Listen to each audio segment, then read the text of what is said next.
In the city of Chittagong, India, there is an abandoned house on the edge of town. It's surrounded by trees and looks like a scar on the landscape. And some say it's cursed. They believe whoever stays in that house never leaves. And they might be right. The story started more than 20 years ago. Back then, the house belonged to a man named Rakul Das.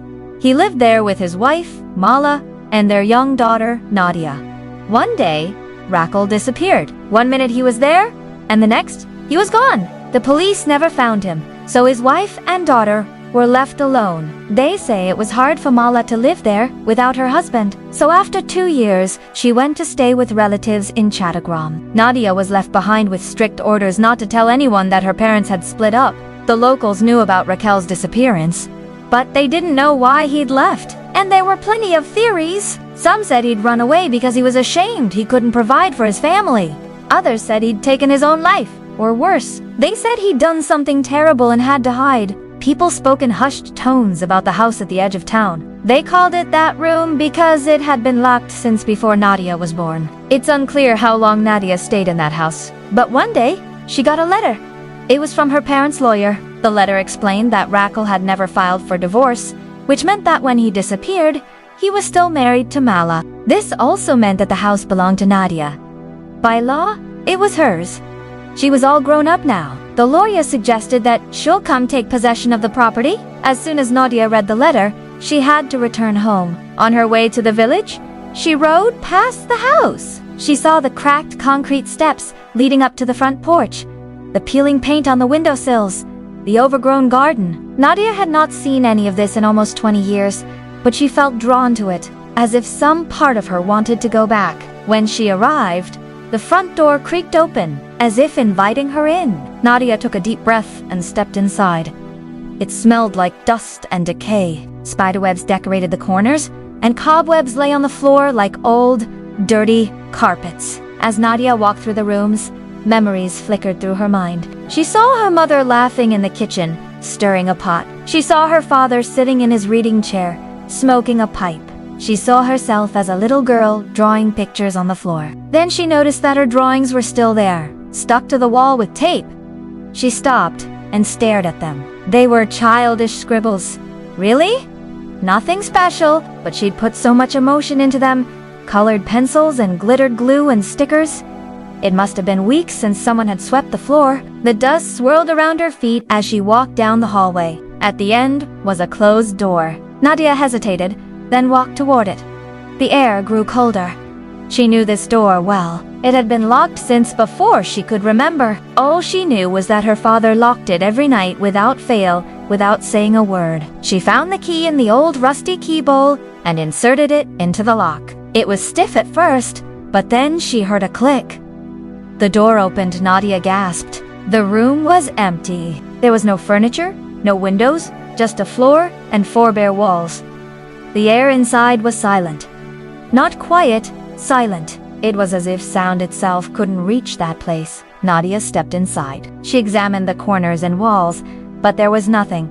No windows, no closet, no doors. Suddenly, she felt exposed, as if she was being watched. Then she noticed the mirror hanging on the far wall. It was big and ornate, gilded in gold leaf, and decorated with flowers. For some reason, it reminded her of her mother. Nadia had vague memories of her mother standing in front of that mirror, doing her makeup, talking to herself.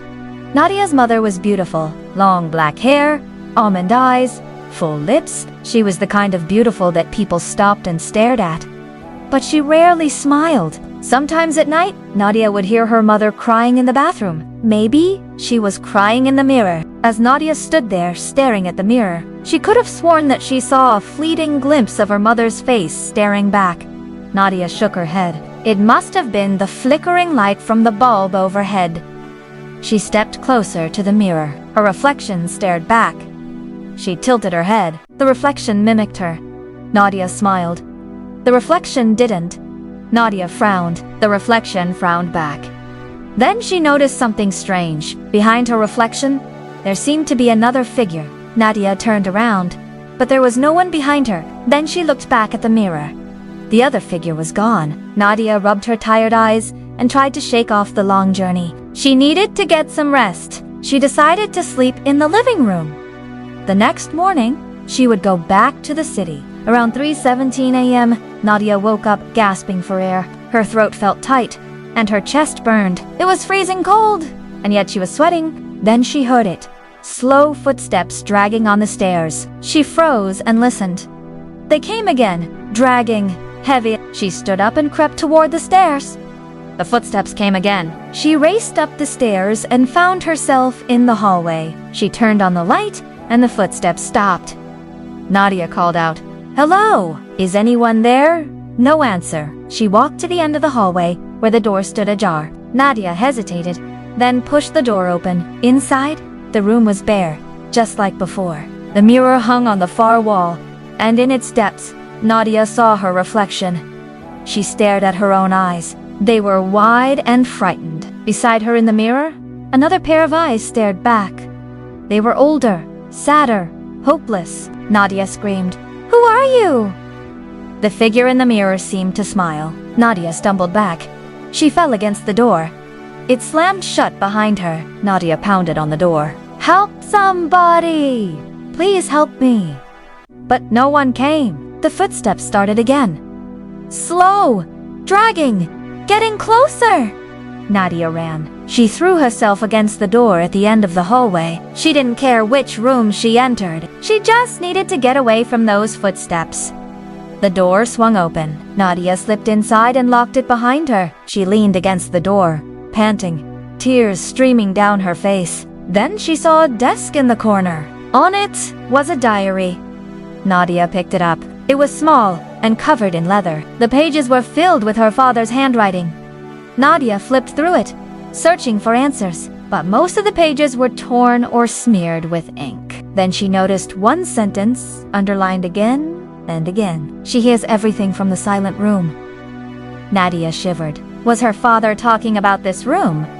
And who was she? As the night wore on, Nadia tried to sleep, but the footsteps kept coming. Every time she heard them, she thought maybe she should investigate. But fear held her back. She huddled in the corner and cried until the sky began to lighten. Then she knew she couldn't stay here another minute.